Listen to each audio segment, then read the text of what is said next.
My name is Phil Jones. I'm an ex-Scientologist, and today I wanted to talk a little bit about Scientology and humor. Sometimes it seems that Scientologists are awfully serious and definitely don't seem to be able to appreciate a joke. One of the reasons behind this is Hubbard's directive. He wrote a policy called Jokers and Degraders, and where he warned in this policy that people who joke too much are dangerous and should be dealt with like they deal with suppressive persons, like, declaring them or whatever, because he considered that joking and degrading was bad. He actually wrote in the policy, said, a joker is seldom harmless. Sometimes they are well-intentioned but weak. Other times they are simply covertly hostile. Joking about the organization, its principles, or personnel is an effort to degrade the group. That means making light of Scientology, its leadership, or its beliefs. It's seen as a serious offense in Scientology, and that could lead to punishment, interrogation, or even expulsion. But why does Scientology fear humor so much? I've heard two stories about how this came about. One was that there was a group, this was on the ship back in Hubbard's Apollo days when they were on one of the ships, and there was a group of people. Apparently there was one guy who could really do a good impersonation of Hubbard, and they were kind of gathered around on the deck one evening, and this one guy was doing his imitation of Hubbard, and Hubbard came out and saw it, and instead of thinking, oh, this is funny, he took offense to it and ended up going and writing this policy on jokers and degraders. The other story I heard was that was similar in that, but that the crew had made a video on that. And the same thing, there was a guy that did an imitation of Hubbard. So really the whole thing was not about the organization or its seniors and members and whatnot. It was about him. He did not like to be imitated because he considered that they were making fun of him, and that hurt his ego a little bit. The other reason that there's seriousness, a lot of seriousness in Scientology, that they seem so dour all the time. There's a policy called Keeping Scientology Working that Hubbard wrote, and this policy is at the beginning of every course that you do in Scientology, every single one, whether it's administrative or technical. The policy on keeping Scientology working, and it's got a lot of stuff in it on knocking out, stuff, anything that Hubbard didn't write was not allowed. But at the very end of the policy, he wrote that Scientology is a deadly serious activity and that everyone's future for the next trillions of years depends on it, unquote. Again, the seriousness of it that was considered, and this policy being pushed so heavily, that's one of the policies that gets pushed more than any other policy in Scientology. But there were a lot of contradictory policies in Scientology. It's just full of contradictory stuff. He also wrote a policy called The Joy of Creating, where he says, part of it where he says, force yourself to smile and you'll soon stop frowning. Force yourself to laugh and you'll soon find something to laugh about. So this is kind of contradicting the whole serious thing, but I think he wrote stuff like that was, contradictory, trying to make it seem like, okay, we can be happy. But in Scientology, if there's a choice of contradictory statements, they always seem to lean to the more negative ones. If it's, treat a guy with kid gloves or beat up on him almost physically at times, they would pick the negative one for sure. And that's how it seems to be in Scientology. And as far as my experience in this whole lack of humor, I was getting into trouble on occasion in Scientology from because I didn't mind a joke. I mean, even a joke about Scientology. If I go back to July 1980, there was a shortage of Dianetics books, and I was in Toronto. I wasn't on staff, I don't think, at the time, but I'd heard that there was a scarcity of Dianetics books, and then somebody mentioned it in the org that New York org has a bunch of Dianetics books, and so I thought, hey, road trip. I volunteered to go pick them up.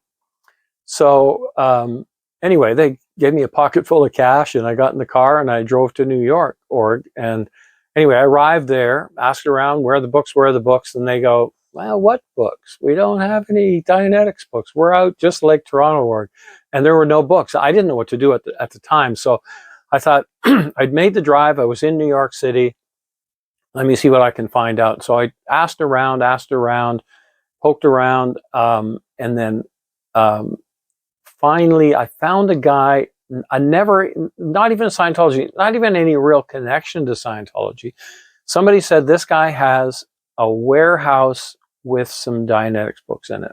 So anyway, I arranged to meet the guy at the warehouse. And so I drove down, and where this warehouse was, it was one of the seediest areas of town I could imagine. It all looked kind of like deserted, and it was kind of getting to early evening and a bit dark. And this warehouse looked like a wreck. And anyway, the guy was there. I met him. He drove up, and we went up this narrow, dark staircase, creaky old wooden staircase up. And at the top, there was this office. And this office, I swear, was just right out of a Bogart movie. There were papers piled on the desk. In the corner, and I kid you not, there was a cage with a parrot in it, a big honking parrot. And then, so we walked through this office and into the warehouse area, and there was just junk everywhere. And here I am walking with this guy I didn't know from Adam, walking through this warehouse, and I thought, I have a pocket full of cash here. I might not come out of this alive. I'm not sure what's going to happen. So anyway, we walked way to the end of the warehouse. It was a big, big place. And sure enough, there was a pallet of boxes, and in those boxes were Dianetics books. So anyway, I paid the guy.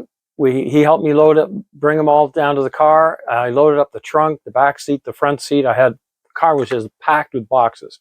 So anyway, I couldn't leave right away because there's something else I had to do at the org. So I thought, I've got a couple hours to fill. This is a long, long story just to make a point, but I'm almost there.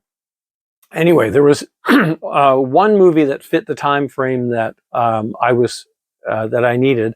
So, and it was that movie Airplane, that comedy that came out in 1980. So I went and watched this movie, and one part in this movie, in the airport scene, where I think it was Captain Kramer was, he's being approached by all these religions, like the Hare Krishna, and he'd be knocking them all the way. And then a Scientologist came up, and Captain Kramer takes the guy and throws him over his shoulder, and as the guy's screaming Scientology, and I thought it was funny. I mean, it was just the whole scene of all these religions in the airport. At that time, they allowed it, but I thought it was funny. So when I got back to the org, and I was just chuckling about this whole movie, and I mentioned a couple of times, oh yeah, and the guy took a Scientologist, threw him over his shoulder, and they were not happy about that. I was looked on negatively at that point because I found humor in the thing, and I didn't care if it was about Scientology or not. I still found it funny. So anyway, same thing when I got back to Toronto org.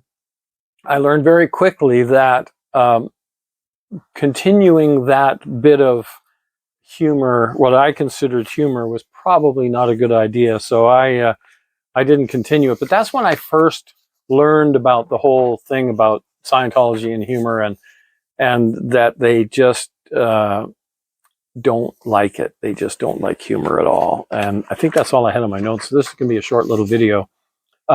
Anyway, I think I've noticed it sometimes when protesters are out on the street, and a lot of times these Scientologists look really sour. I know they get this fear of talking to a suppressive person, but it's been commented, I've seen it commented a few times, where Scientologists don't seem to be able to appreciate humor or a joke or anything like that, or the nuances of a joke. Even sometimes when some Scientology activists put chalk down, I've seen a few sort of clever little statements. Scientologists would never get that because they can't get the nuance. But anyway, so humor is sometimes a good thing to fight the battle with. You know, Scientologists won't appreciate it, but they I don't know.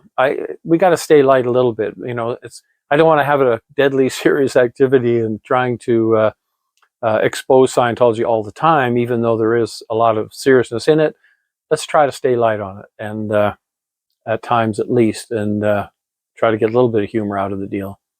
All right, thank you very much for watching, listening, and hanging out with me for this short little video, 10-minute video. Thanks very much. Bye now.